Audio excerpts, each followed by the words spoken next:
It's 9:18. We all know West Michigan has topped a lot of lists, but now Grand Rapids is making a new list. This time it's from the BBC.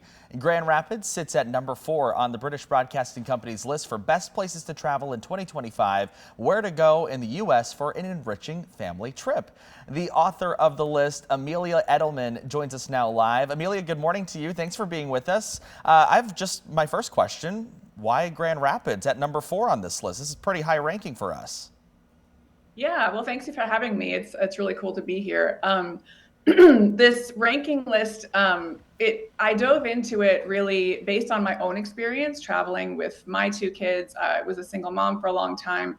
I've traveled kind of all over the world with my now 9-year-old and now 3-year-old, but certainly across the U.S. as well. And I began building this ranking knowing that the BBC readership is global, and there are, as I mentioned in the article, a lot of travelers worldwide that are boycotting travel to the U.S. under the Trump administration for safety concerns and abundant other reasons. So my primary audience here is really folks like me, those who are here, who live in the U.S., and families who are looking to take an enriching, educational, sustainable family trip within the country, while also really bolstering what is great about the country, which is diversity, immigrant communities, arts, culture, and nature, especially. A lot of natural wonders really top the list here.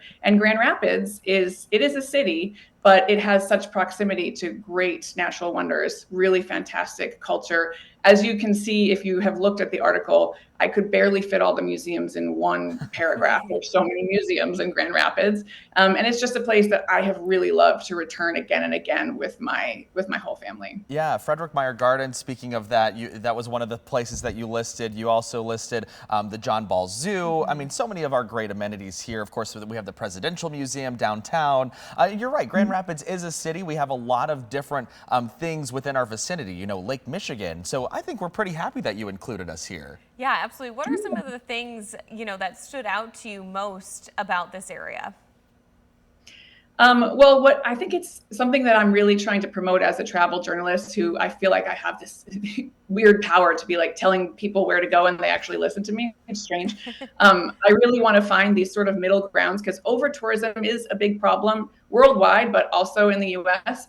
And nobody really wants to have that experience of going somewhere where you just can't get in anywhere, where you're waiting in lines, you're like elbowing through crowds. And so these sort of smaller cities, I know that Grand Rapids had, I think in the last report, 20 million visitors and like annually, which is a huge amount, but compared to Chicago, which is more like 60 million, it's like you can tell that this is a place where you can get all the vibrancy of a city, but you're not going to just be waiting in line for 3 hours for brunch. Yeah, you're going down that path of Sam likes to call these our hidden gems of West Michigan. Right. So you got to be careful because you're going to tell everybody about us and then everyone's going to come up here, which I think we'd be completely okay with. For families, this whole...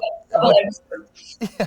Well, so, for families, what were some of the amenities that stuck out to you? And you mentioned that you've traveled with your kids. Mm-hmm. What are some places that you might take your kids here while you're in Grand Rapids or West Michigan?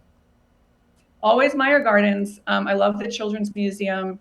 And this is actually like the second interview this week where I've mentioned a Frank Lloyd Wright house. There's one I live in Nashville, Tennessee, and we have one down in Florence, Alabama. I love the Frank Lloyd Wright, the Meyer May house in Grand Rapids. And I've stayed like right near there in that neighborhood in Airbnbs a few times. And that's always like a nerdy architectural tour that I love to take my kids and force them to nerd out with me. And then just like there's so much with the parks and the park at Millennium Park and the lake. There's a lot of good balance between outdoor, indoor time, and excellent ice cream. Grand Rapids, you guys have. Oh, right. yeah. We like to hear that. We're very familiar with the Grand Rapids ice cream scene here. Yeah, known for our beer, and hey, we can add ice cream to the list, too. We can add ice cream, yeah. Have you made your way out to Lake Michigan yet? When coming Yeah, there? definitely. Mm-hmm. Yeah.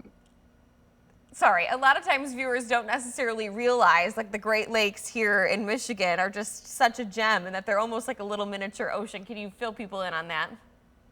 Yeah, and it's so close to Grand Rapids, so you can get. I've also stayed in Holland, which is really adorable. But Grand Rapids is. I'm a city kid. I grew up in New York City, so like I like having like a little bit more going on, which Grand Rapids really has compared to Holland's like a little bit sleepier. But it's super close to get to the lake, and yeah, you're completely right. It really is. Lake Michigan is so vast. It's hard to convince my 3-year-old that it's not the ocean. He just refers to it as the ocean. You know, he's just like, "Are we going to go back to the ocean today?" And we're like, "It's the lake, it's the beach." But yes, we will. Yeah, no, you're right. It is kind of like a mini ocean. I flew over it yesterday from my flight to from Chicago back to Grand Rapids, and we were over the lake for a long time. I was like, wow, it really does kind of feel like an ocean. You know, Grand Rapids is on this list with another of cities that you have mentioned here. How does Grand Rapids compare to some of the other spots that you have on the list? I mean, we're talking about other very well-known travel destinations. Yeah, really, the Outer Banks and Grand Junction, which are kind of topping the list. Grand Junction, I think, is very unknown. A lot of people I mentioned that this is one of my top picks have said, where on earth is that? That's Western Colorado. And those two are really nature forward. Sustainability is a big play there. And I really want to, drive people to these areas where the best way that we can bolster, the arts and culture that are being cut, the national parks that are being cut, is by supporting them sustainably, of course, but kind of funneling that tourism money into them, because the U.S. is projected this year to lose 12.5 billion in travel dollars, according to the World Travel and Tourism Council, just based on the current situation of the U.S. So I want to find these sort of sneaky ways that we, while we're here, can support what is really fantastic in these destinations. And then the other cities you mentioned, Los Angeles is on there. Obviously, that is a huge destination. That's a big city. It is here because of the wildfires earlier this year. And I was out there in LA right after the wildfires, when things were sort of recovering, picking up. And that's what I heard from small businesses, from local folks. They're like, we really want people to come back here. People were kind of put off by, is it safe? Which it totally is now. To travel to Los Angeles. But I would say if it weren't a sort of like rebuilding moment for Los Angeles, I don't think it would be on like a sustainable hidden gems list the same way that Grand Rapids would be. Oh, gotcha. Now, what is the selection process like for you? Have you visited all the places that are on your list? Absolutely. Yeah, I pretty much only write about places I can speak to myself, from my own experience, and especially from my kids' experiences, because it's one thing to go somewhere and love it as a 40-year-old, but it's another thing to say, hey, are you guys actually having fun? Because this was a family focused angle. I want to be able to know that they also want to return again and again. All right, so when we're planning like a family focused trip, like how much of your article focuses on here, what are some tips for families about how to plan for all ages here? I think a really great tip is to just not over plan. I like to have there be one sort of highlight activity of the day where we're like, we know we're going to go to the Grand Rapids Art Museum or whatever it is. And we're going to plan for it in the middle of the day. We're kind of around my younger son's naps because he's still napping. So if you're a parent and you have those sort of schedule concerns like naps, just don't try to do too much. Don't have a packed itinerary the way that you would if you're by yourself in Rome and you're like, I just want to see all of the hot spots. Because what's nice is then you can be a little bit more flexible. You can get that one thing a day, and that you saw a hot spot, and then you can see where it goes from there. See, are the kids hungry? Do they want it? Do they need to run around in the playground for a couple hours? And just be a little bit more flexible than you would on your own.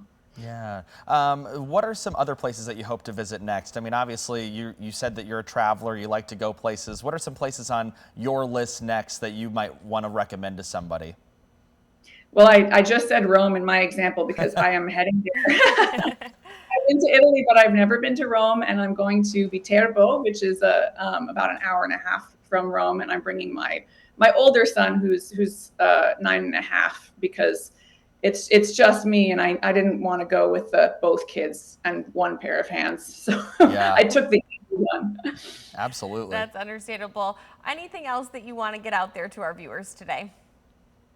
I just really hope that whether you're leaving the States, on international travels like I'm about to for Italy, or you're staying in the States, I hope that you are just really supporting the small businesses, the nonprofits, the arts organizations that really need your funding right now, and visiting national parks. I love our national parks so much. Yellowstone is on this list. And it's a bit of a dicey time where, we don't want to over tourist the national parks, but we absolutely want to support them in a safe and sustainable way. Leave no trace, take only photographs. There you I go. like that. Good rules to follow there. And of course, Amelia, we appreciate your time and your insight. And come back to GR anytime. We'd love to Yes, have you back. absolutely. In July. All right. Oh, that's right. I do remember reading that. You frequently make trips over here. So we appreciate your business over here then. Nobody wants to be here in Tennessee in July. It's Well, 150. yeah. And West Michigan really is the best place to be in July. So you I picked the agree. perfect month.